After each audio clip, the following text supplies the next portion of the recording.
solución, que es la ampicilina. El tazobactam unido a la piperacilina. Todo lo que está en esta línea son los inhibidores de la beta-lactamasa. Ácido clavulámico, surbactam y tazobactam, que van a estar unidos aquí. Antibióticos de beta-lactámicos, ampicilina, ticarcilina, piperacilina y a veces algunas cefalosporina. Con respecto a su historia, ¿por qué va a haber la aparición de estos fármacos? Primero, gracias a la resistencia bacteriana. Este concepto fue descubierto por Abraham y Shane en 1940. La resistencia bacteriana va a estar dada por tres aspectos que luego lo vamos a poder mencionar. Gracias a la aparición de este concepto de resistencia bacteriana que fue descubierta en los cultivos de Escherichia coli, como está allá arriba en el rojo, observaron la activación en estos cultivos de soluciones de penicilina y la llamaron a esta resistencia, a esta beta-lactamasa penicilinasa. La aparición, esta fue la primera beta-lactamasa ya propiamente dicha en su nombre, en 1963, como unos 23 años después, donde se aislaron las cepas también de Escherichia coli, la misma, pero ya la nombraron como TEM1, como beta-lactamasa de efecto extendido 1. Ya en Alemania, en 1983, otros 20 años después, ya fue descubierta la primera beta-lactamasa de efecto extendido, pero de otro nombre, SHB.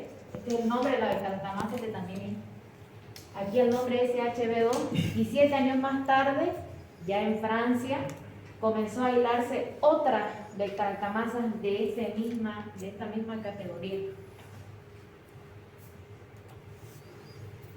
Allá arriba donde dicen por qué hubo apariciones más, nuevas de beta-lactamasa por las mutaciones que hubo a causa de la resistencia bacteriana. Allá, por ejemplo, beta-lactamasa 12, la que veíamos la anterior era beta-lactamasa 3 TEM1, esta es la 12, que aparece en 1987. Estas cepas eran mucho más resistentes ya aquí a la cefalosporina y aquí a los monobacterias Astreonam y cefotaxima. Para 1991 aparecen ya los derivados, pero ya con alta afinidad hacia el inhibidor ácido clavulámico. Este fenómeno se describe ya en sangre de neonatos donde se aísla Escherichia coli resistente. ¿Por qué ocurre este hecho en 1991? Al principio se observaba esta mutación de beta-lactamasa en infecciones nosocomiales, de ahí aparece la resistencia bacteriana, de pacientes que ingresaban con enfermedades debilitantes, tenían un tratamiento antimicrobiano de amplio espectro y su estancia era prolongada en el hospital, especialmente en unidades de cuidados intensivos y cirugía. Bueno, actualmente también hay resistencia a la beta-lactamasa actualmente en infecciones ya de pacientes ambulatorios, no solamente en infecciones nosocomiales. Gracias a eso hay esta resistencia. Ya entrando al tema en sí, la farmacognosia, que es el origen en la estructura química, como origen va a tener sintético. El ácido clavulámico producido, esto dice en Goodman, por el Streptomyces clavuligerus, y como estructura química de los tres inhibidores ácido clavulámico, surbactam y tazobactam. ¿Por qué van a tener que unirse o por qué van a tener esa actividad suicida? Porque todos van a presentar una afinidad. El anillo beta-lactámico presenta, el ácido clavulámico presenta el anillo beta-lactámico. Aquí también tiene el anillo beta-lactámico y aquí también. Entonces, por eso va a tener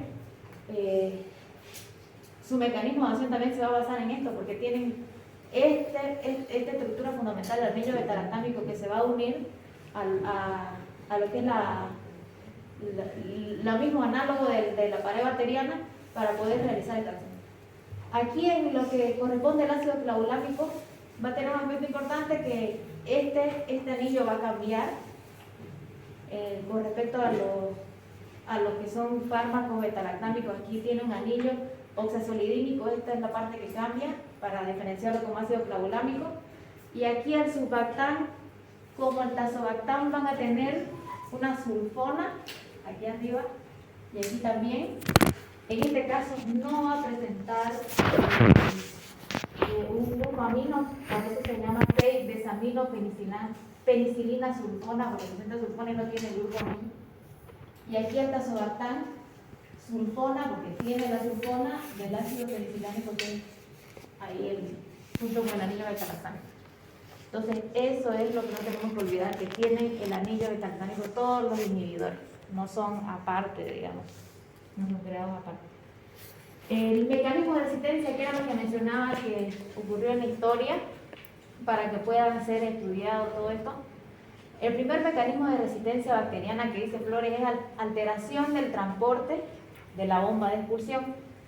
Entonces, dentro de lo que es la estructura de la bacteria, para poder ingresar el fármaco, uno de los mecanismos de resistencia que tienen bacterias es la bomba de expulsión, que dentro de su estructura va a tener una bomba de expulsión que va a llegar el fármaco y lo va a expulsar por sí solo. Esa es una resistencia que tiene la bacteria.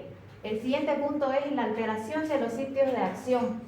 Entonces, en caso de las PBP, que son los sitios de acción, de fijación, va a haber una disminución con la afinidad de las PBP. Ese es otro mecanismo de resistencia. No solamente las bombas de expulsión, sino baja afinidad contra los sitios de acción del fármaco. Y la que nos corresponde a nosotros estudiar es, en este caso de los inhibidores, es la producción de beta-lactamasa. Aquí va a haber otro mecanismo de resistencia. ¿Qué sería esto de las beta-lactamasas? Enzimas que van a hidrolizar el anillo beta-lactámico, convirtiéndolos en compuestos biológicamente inactivos. Entonces, estas beta-lactamasas son enzimas que van a hidrolizar, o sea, van a hacer de que ocurra una lisis antes de que venga el fármaco. O sea, viene el fármaco, ocurre una lisis y por eso hace un compuesto inactivo, hace de que no va a tener la función como tal, digamos. Pónganle que la ampicilina entra en una bacteria que es resistente, que posee esta producción de beta-lactamasa. Va a entrar la ampicilina por sí sola y si tiene esa resistencia, esa beta-lactamasa va a hidrolizar y no va a hacer la acción. Entonces necesita a un inhibidor para que ocurra la muerte celular. Perdón, la muerte de la bacteria. Ahora, los tipos de beta-lactamasa son de 3 tipos. Aquí dice, gracias a la tecnología, por la determinación de análisis de secuencia de ADN y de proteínas, va a permitir clasificar a todo este grupo de beta-lactamasas, que son especificidad del sustrato, la clase molecular, la susceptibilidad a inhibidores. Entonces, estas son categorías.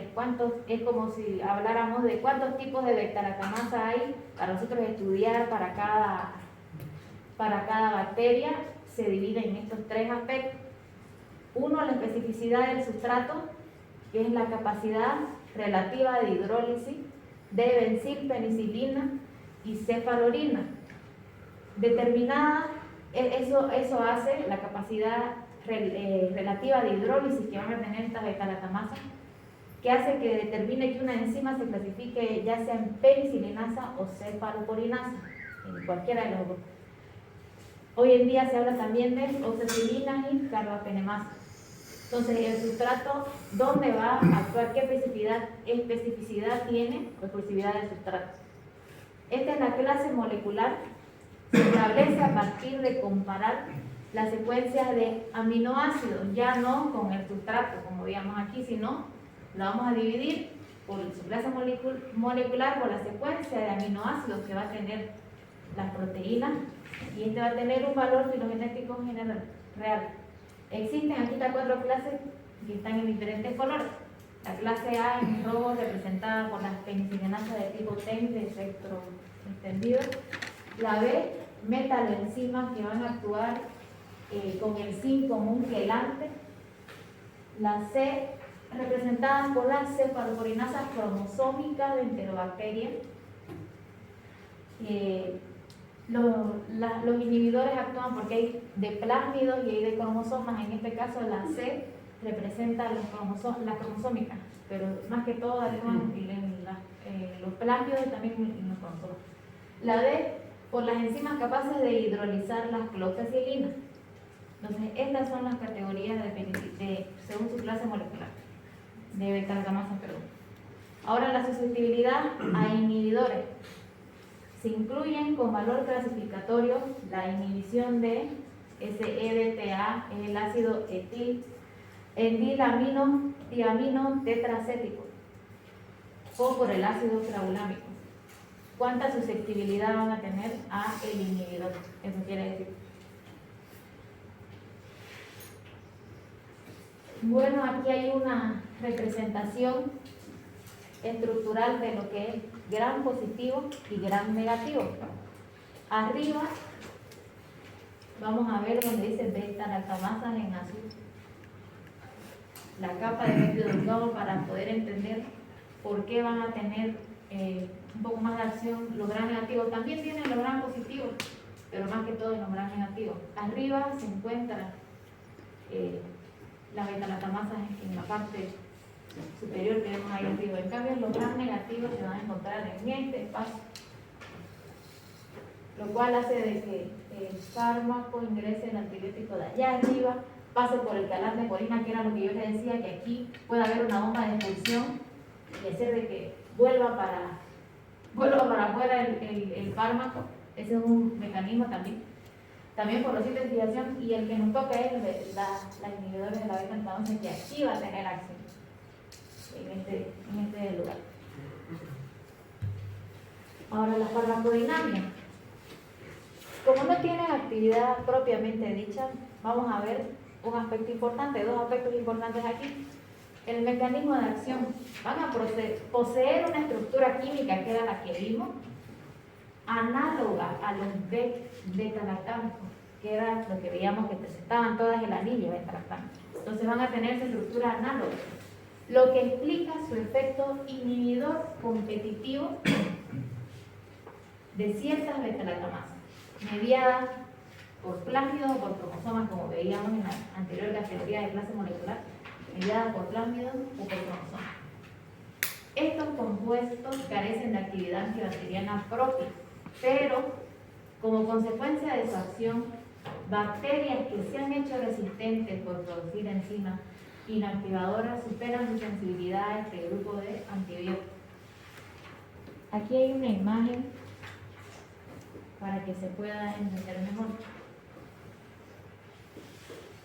En este sector vamos a ver allá arriba la beta-lactamasa, como veíamos en la parte de estructura de los gran positivos y gran negativos. Entonces, cuando se une, ya sea con un inhibidor, especialmente con la parte del anillo, va a ser de que interactúe, va a ser de que realice el aspecto suicida que decimos, de inhibición. Entonces, es como si él hubiera interactuado con la beta-lactamasa, muere ahí, como que él da su vida, él decide morir para que el otro antibiótico que está a su lado pueda realizar la acción. Entonces, hace interacción con la beta-lactamasa. Ingresa, ya hay una destrucción aquí del inhibidor. Ingresa y hace de que ya sea la penicilina en este caso, ampicilina, lo que veíamos, piperacilina, ticacilina, realice su acción, porque ya el inhibidor ya ha sido, o sea, ya ha hecho prácticamente su acción, digamos, para que el otro antibiótico termine de realizarlo, porque es un ayudador, es como si fuera un coayudador. Ingrese el antibiótico y realice lo que es la última fase, la fase 4, que realizan los antibióticos beta-lactámicos. Y de ahí el proceso de transpeptidación se une, D-alanina, D-alanina, su unión y todo lo demás que vimos anteriormente en la clase, hace ya lo que tiene que ver el antibiótico. Ya sea penicilina, ampicilina, ticacilina. Pero tiene que ocurrir este hecho previo. Por su estructura análoga que tiene el inhibidor con la beta-lactamasa, ocurre un hecho previo para que pueda introducirse el otro antibiótico. Ahora, la actividad antimicrobiana, ¿en qué Microorganismos vamos a ver. En bacterias, aquí vamos a tener cada una su categoría. La acción sinérgica, porque sinérgica es una acción en conjunto, no va a ser una acción de antagonismo, una acción de sinergismo mutuo. Solo se producen aquellas especies bacterianas donde las enzimas son sensibles, no va a ocurrir donde son resistentes, donde tiene que ocurrir una sensibilidad ante esto. Amoxicilina más ácido flavulámico, la vamos a ver esa asociación en estafilococos productoras de beta-lactamasa, Haemophilus influenzae, monococos y Escherichia coli. La ticarcilina y el ácido flavulámico en bacilos gram negativos, la mayoría, aerobios, estafilococos aureus y especies de bacteroides.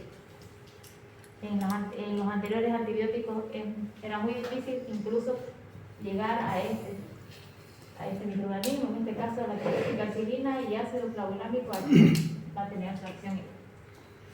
Ampicilina más surfactán, estafilococos aureus, que son productores de beta-lactamasa, los aerobios, gram negativos y los anaerobios. Anaerobios también, por eso que lo vamos a ver aquí en infecciones, ya sea de neumonías y todo eso después. Piperacilina más tazobactán, beta-lactamasa de plásmido, en particular alguna del espectro extendido. Para farmacocinética de cada asociación. Ampicilina más ácido clavulámico, su absorción por vía oral, por vía intravenosa.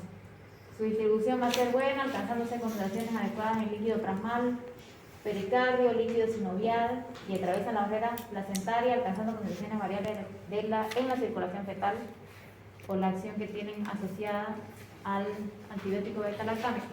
Su metabolismo hepático en el 50%, su excreción de filtración y secreción tubular activa.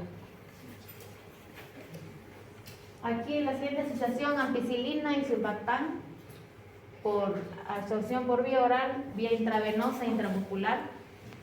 Lo mismo, también la misma distribución, alcanzando concentraciones buenas en líquido, sinovial, pericardio, líquido pleural,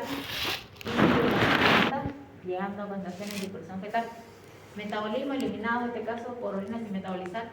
Secreción, filtración y secreción tubular activa, pero vamos a ver de que se tiene que ajustar la dosis en quienes sufren insuficiencia renal. La otra asociación, ticarcilina más ácido clavulámico, en este caso ya no va a haber por vía oral, como veíamos en la anterior.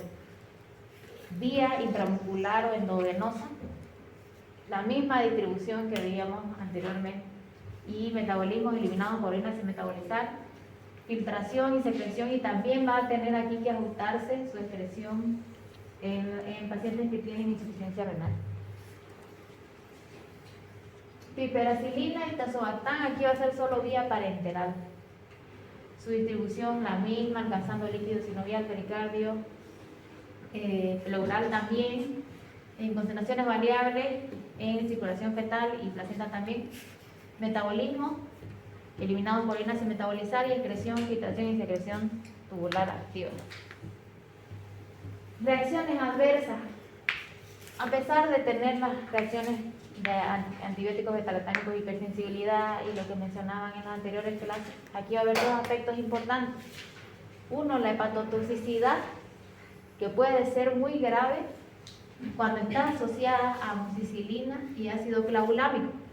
Ahí va a haber una hepatotoxicidad, pero su incidencia va a ser de 1 en 10.000, un paciente en 10.000 personas, en 10.000 tratamientos, y se caracteriza por un cuadro frecuentemente de tipo colistásico que puede aparecer durante el tratamiento o hasta varias semanas después de concluir el tratamiento.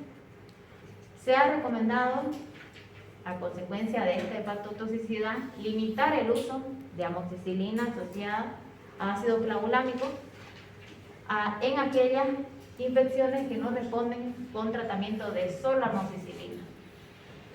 Entonces, aquí hay que tener en cuenta esa reacción adversa.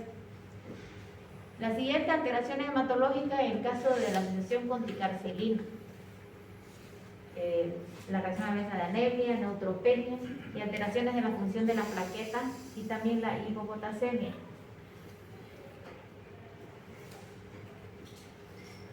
En indicaciones terapéuticas, aquí están las combinaciones y aquí sus indicaciones. Amoxicilina, ácido clavulámico en infecciones respiratorias altas, en especial otitis media, sinusitis aguda, infecciones odontológicas. Amoxicilina más surfactán en infecciones respiratorias de tipo baja, neumonía. Y ampicilina y surfactán en infecciones de piel, de partes blandas, infecciones urinarias, infecciones intraabdominales, infecciones ginecostréticas. La piperacilina y el tazobactán en neumonía extrahospitalaria moderada a grave, en infecciones intraabdominales, en infecciones complicadas de piel y partes blandas, en infecciones hospitalarias y en infecciones ginecológicas postparto. Los preparados y vías de administración y dosis. Aquí está el fármaco, el esquema y la forma de presentación. El fármaco, arriba, solo por sí sola, el betalactámico, pero aquí está asociado y aquí también está asociado.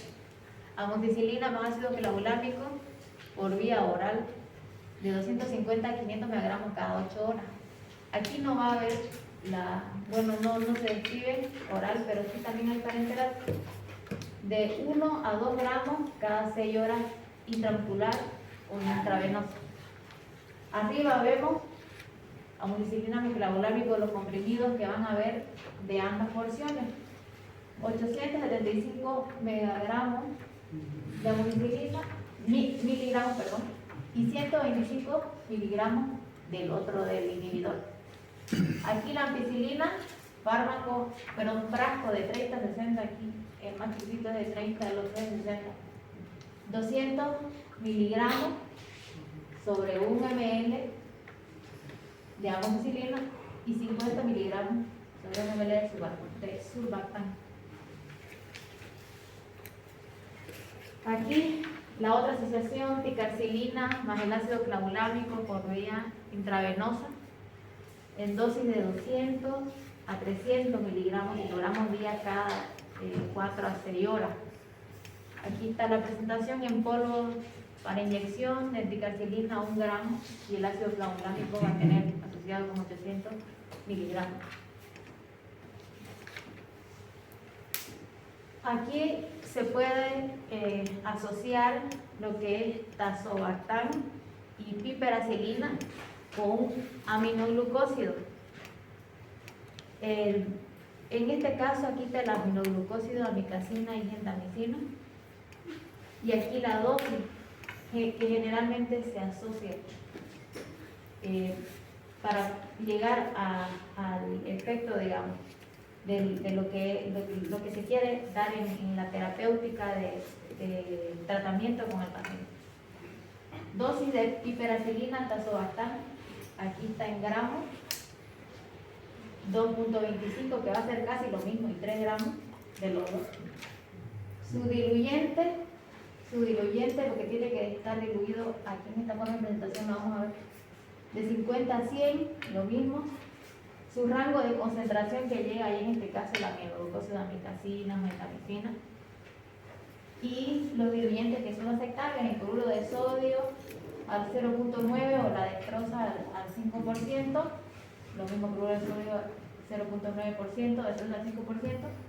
Y aquí está su forma de presentación, polvo para inyección, piperacilina va a corresponder 4 gramos y el tazobactán 500 miligramos. Y esa es la bibliografía de Flores, de Bulma y de una página para la historia.